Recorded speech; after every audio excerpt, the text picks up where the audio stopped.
Good morning, my friends. I am continuing now today with exploring with you the mystery of death, which is tied to the mystery of existence, the mystery of life, the mystery of birth, the mystery of experience, the mystery of identity, of who I am. So, today's lesson, again drawn from the wisdom traditions of Vedanta, Kashmir Shaivism, Buddhism, non-dual traditions, including Western non-dual traditions. I am doing my best to explain some of the insights of the great sages and seers that have existed throughout history in every part of the world, and some conclusions they have come to as a result of direct experience of I am, direct experience of I am.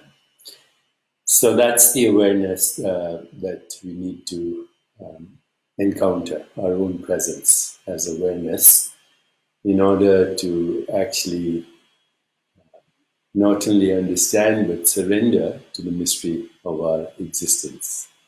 Surrender to the mystery of our existence. This is the most important thing we can do if we want to go beyond existential anxiety, human suffering, and the fear of death.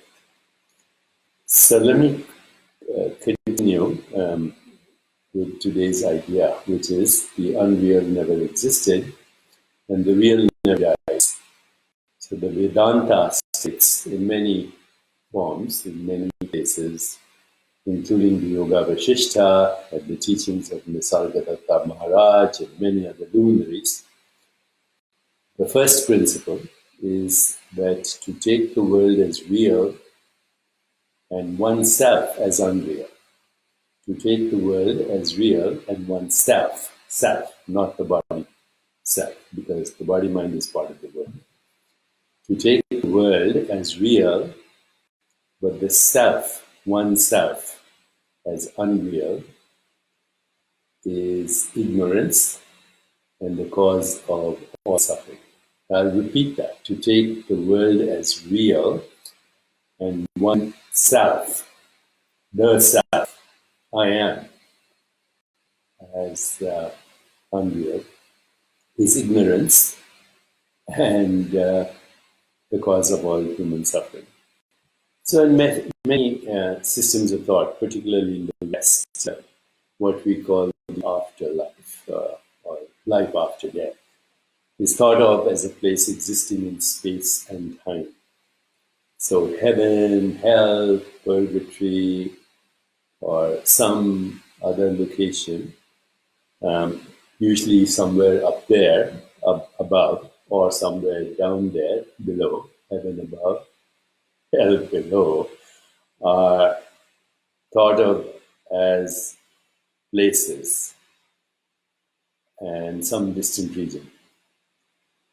In Eastern philosophical systems and also Platonic systems of thought and non-dual Western philosophies and schools of spirituality, this concept, whether it's called heaven or hell or purgatory, is not thought of as a place but as a state of awareness, a plane of existence, existence being synonymous with awareness.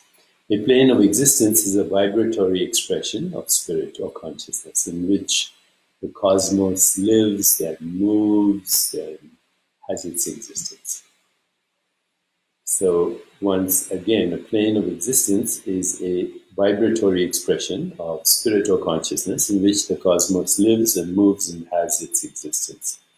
The cosmos that you are experiencing right now, with trees and sky and stars and your own body and the paintings behind me, and your thoughts and your feelings and the images in your consciousness and the perceptions that you have of people, plants, houses, cars, galaxies, is a vibratory expression of spirit or consciousness or awareness. It doesn't matter what word you want to use. Fundamental reality, infinite possibilities. So in the Vedanta again, it says that in my stillness, I am the eternal potentiality.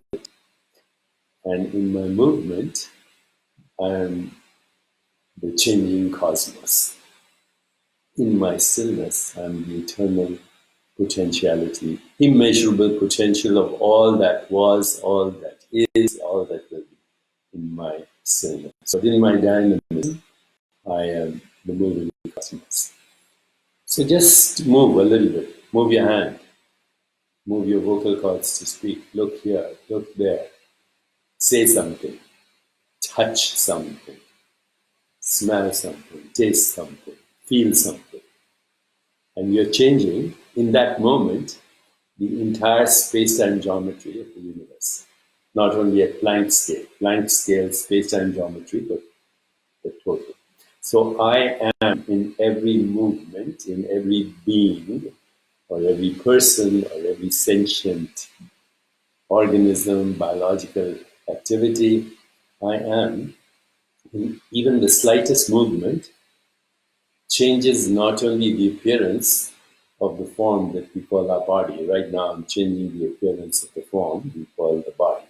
But as I'm doing that, the appearance of the whole cosmos is changing because this form is entangled with all other appearances. I hope you understand that. Every choice, every movement, every thought, every feeling, every perception, every sensation that you experience and switch from one to the other through volition or through choice or through attention or through awareness changes the fabric of space-time and causality in the total universe. So I am is not only moving as this body-mind, but as the patterns of appearance and experience of the total cosmos. Wow. What we call an individual or a personality or a person is just a moving activity in that. In I am. So now think about this a little bit. You know, physicists say when an electron vibrates, the universe shakes. When you as self vibrate, the entire cosmos changes its appearance and its experience. When you as self vibrate, you change the appearance of the universe. So, in any given location in space, there may be simultaneous presence of several planes of existence at all times. For example, if you're listening to a 100-piece orchestra, there are 100 instruments playing, each occupying the same location in space-time.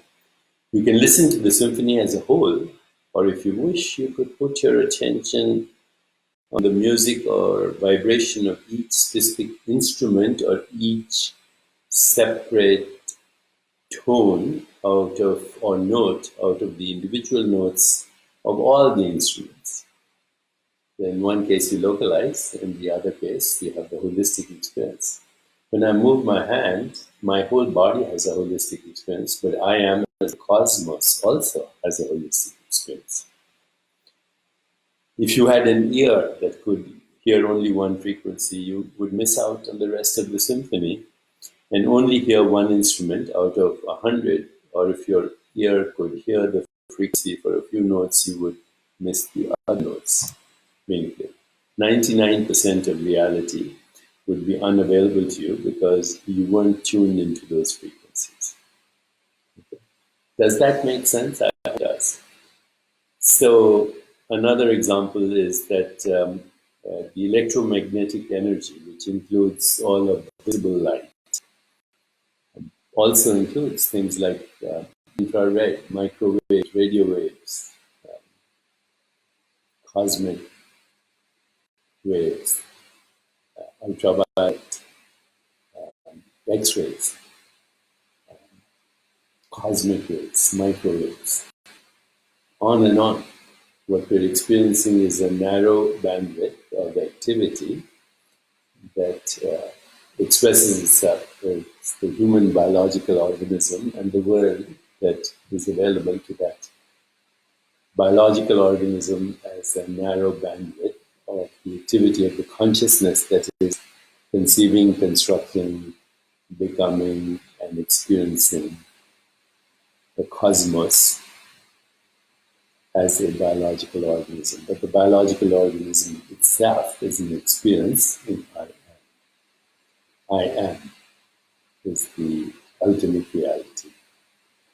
So now think of this a little bit. Let's say you are experiencing a particular frequency of electromagnetic energy right now as me. That's what you're experiencing right now. Electromagnetic energy as this object of experience called Deepak Chopra. And of course, your thoughts about that and your notions about that and your judgments and your labels and all of that. As you're doing that, you are ignoring the rest of the cosmos. And that's very well because we as conscious beings can only have one conscious experience at a time. In rapid sequence, and the presence of being creates a narrative, which we call Deepak Chopra, John Smith, Mary O'Donoghue, whatever. So, I am is all experiences across the infinite band of experiences that I am is capable of differentiating into as seer, seeing, and seeing. So all these different planes of existence represent different vibratory frequencies of consciousness. The world of physical matter being just one expression of a particular frequency of consciousness. Space, fire, water, earth are in fact different vibratory experiences of consciousness that we call the material world. Different planes of existence that we call the material world. And even in the regular material world, you can see that anything that has a quantum mechanical nature, which is energy and information, has also different expressions: gaseous, liquid, solid, plasma, force fields, particles, atoms, waves, possibility, all exist simultaneously. But we, as humans, are identifying only with this experience that we call the body-mind, and what is an expression as an experience of the body-mind. So what we normally do is we take some experiences like thoughts and feelings and emotions, which are subtle vibrations of consciousness. We call that the mind, subtle vibrations of consciousness. We call that the mind. And we think it's somewhere inside me, and somewhere inside. It's contained somewhere inside this biological organism. My thoughts are private. Unless, of course, you can read my face and you can read my body language and my arm movements and the tone of my voice.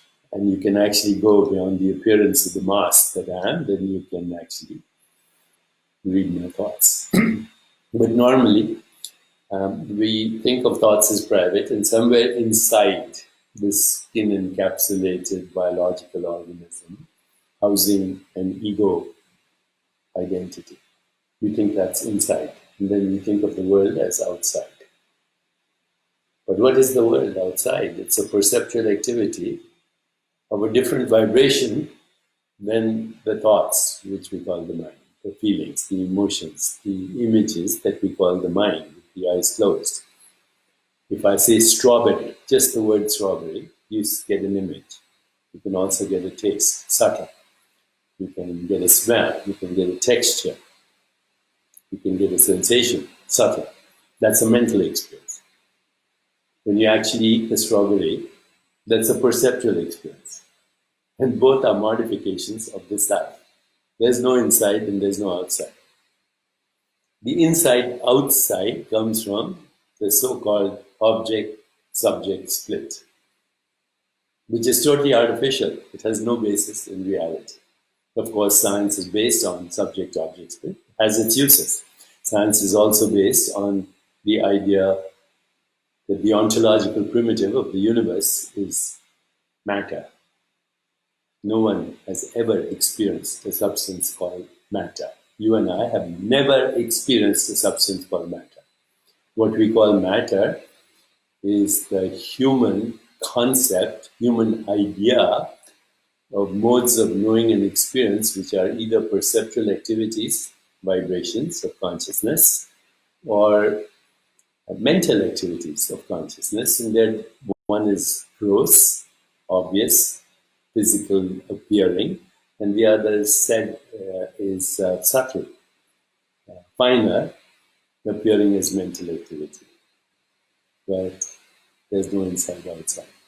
Consciousness is experiencing itself as everything within itself and as a modification of its own self, as thoughts, as sensations, as images, as feelings, as thoughts, as perceptions, as sound.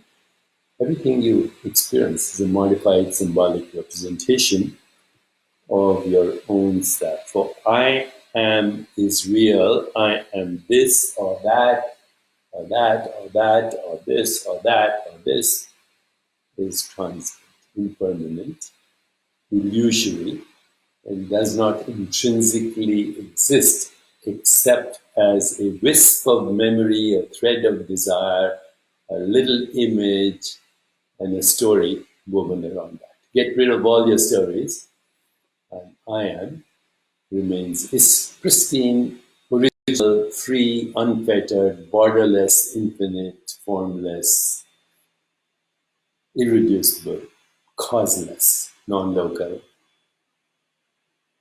You, me, I am is not a person. I am is the infinite awareness in which the person is a momentary activity. And all these heavens, hells, lokas, purgatories are actually states of consciousness, projecting as that experience. Is the world I'm experiencing real? Well, if this world is real, then everything I experience is real, even in my imagination. Ghosts, apparitions, subtle beings, other entities, people who don't exist physically anymore, at least perceptually. Every experience is equally valid or equally invalid. If this is real, then everything is real. Ghosts are real, heavens are real, purgatories are real, hells are real. And if this is not real, it's a momentary perceptual activity for myself, then none of that is real. Not this, not that, not this, not that, not this, not that, none of it. No heaven, no hell, no purgatory, no locus. So, what does the Yoga Vasishtha really mean when it says infinite universes come and go in the vast expanse of consciousness like motes of dust dancing in a beam of light? What does it mean? It means that consciousness is capable of manifesting as infinite lokas, locations in space-time, and theaters of space-time and causality with objects moving around and biological organisms moving the objects and moving the self, changing the patterns of the universe. All of that is in the domain of infinite possibilities as infinite universes, infinite versions of you as body, mind, and even in a single lifetime, infinite versions of you as body, mind. What an amazing mystery, and what an amazing privilege that as this human body mind, changing human body mind, I am knows that it is conceiving, constructing, and becoming the entire universe. So, the unreal never existed, the real never dies. To conclude, we go back to the beginning of the statement. To take oneself as unreal and the world as real is ignorance and the cause of all human suffering.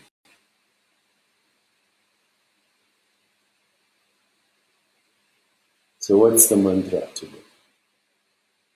Let's choose a mantra. I am, I am, I am, I am, I am. Sanskrit for I am, I exist. I am. And let's do a short meditation, okay? Just a very short meditation right now. So sit quietly, keep your eyes open, let yourself, body, mind, and the whole cosmos be engulfed in this space that we're in, Chitakash. Feel your body, feel your body, the sensations. Notice the intermittent sensations that are coming and going. And just say to yourself, I am the awareness in which these sensations are coming and going. Look around at all the objects, and they appear as forms, colors, shapes, objects. Mentally say to yourself, I am the awareness in which I'm expressing I am as these symbolic representations of myself. When I see myself, slowly say this mentally, when I see myself in other objects, I experience beauty. When I see myself in other people, I experience love. When I see myself as the Milky Way galaxy in the cosmos, I am the universe. When I see myself as a particle in imagination or through a human experiment, I see myself as that particle. I am the source of space, time, geometry, and every movement, every time I speak, I breathe, I open my mouth, I look, I am the creator of the universe. And I am is not a person. I am, I am, I am. Or just say Om. Om is the cosmic I am. Om. Om. Let that sound, Nada Brahman, vibrate and pervade all of space and time. Yeah, let's do that. Today is just Om. See yourself as the presence of being in every object that you experience. Notice that there are no objects unless you experience them. And what you experience is not a physical world. What you experience is modifications of your own self. I am. Om. So let's just end with that. Bhavana Bajaj says, hello from Bombay. Ramanan Dixit from India says, yes. Maya Taylor says, wow. Thomas says, neti, neti. That's very good. Neti, neti. I'm not this, I'm not that. I am. And then I am also this, and I'm also that. Okay, that's good enough for today. Om.